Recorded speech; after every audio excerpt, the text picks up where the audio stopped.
gentlemen, welcome back to Talking Torah. I'm Rabbi Ravid Tilles, and I'm joined today by Ira Blankstein.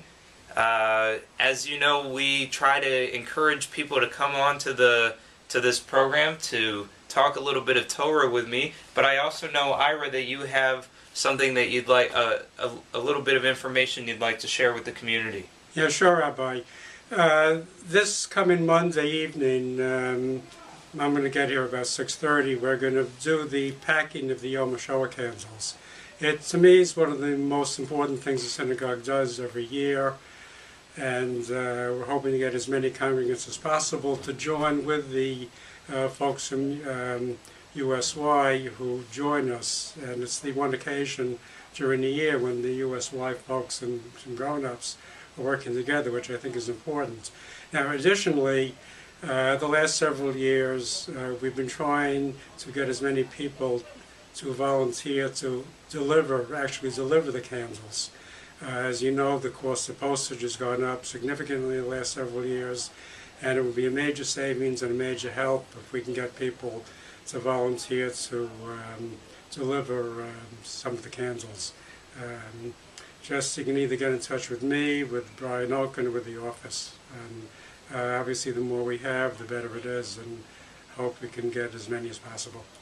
Great, yeah. No, you know, obviously anything around memorializing the Holocaust is of the utmost importance, and the fact that we're able to do this packing and this delivering as a multi-generational opportunity and to try to get as many people involved as possible, it's really a wonderful program that you all do. So let's talk a little bit of Torah, okay?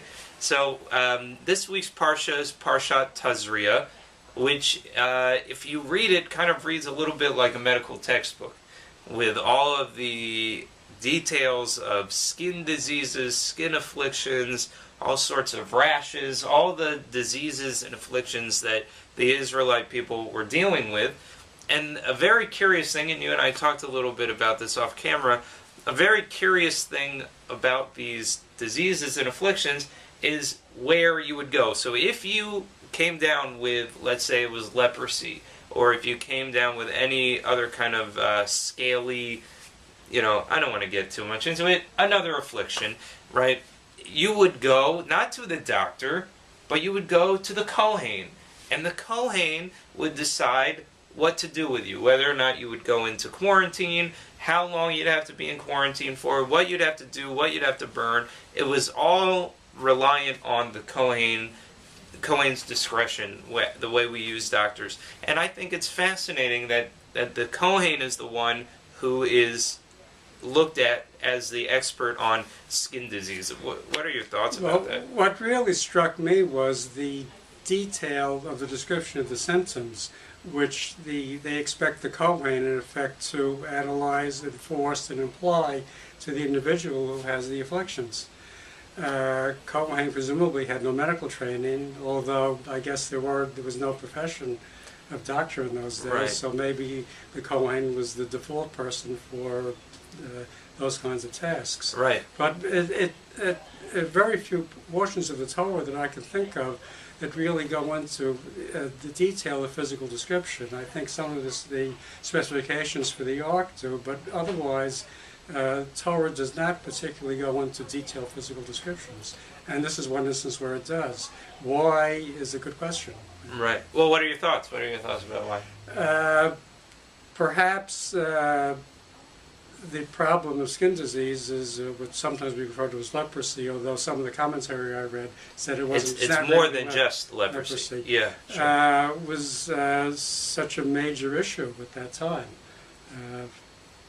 Right.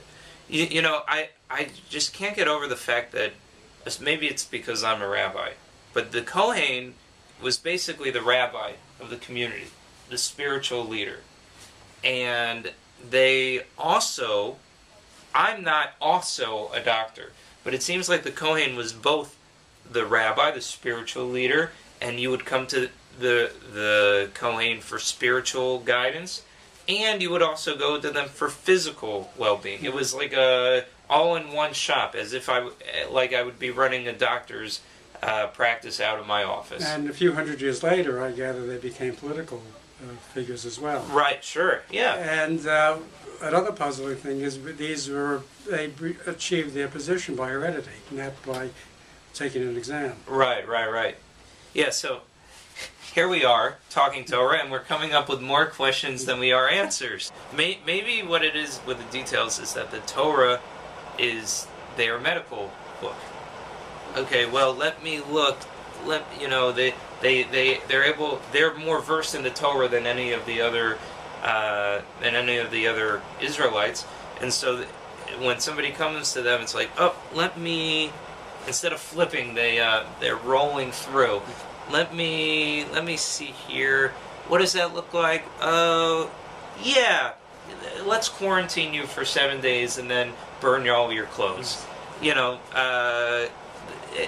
It could be that's the reason that the Torah it's very, I think it's actually quite profound to think that the Torah is an all-in-one shop, and the Kohanim as the propagators of the Torah need to be all-in-one in a way that now that we have professions and vocations and specialties, we don't really have that anymore. You go to a different doctor for every single kind of issue that you might have.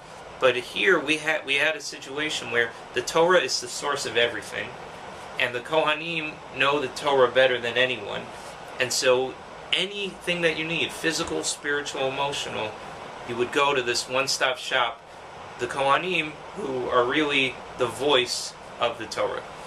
I think that's the best answer that we're going to come up with for all these questions that we have. Well, thank you so much for joining us, and don't forget that this coming Monday, starting around 6:30, we're going to start packing up the Yom HaShoah candles, and we're going to need help not only packing but delivering. Okay, thank you very much. Thank you so much. Shabbat Shalom and Lahit Road. Shabbat Shalom.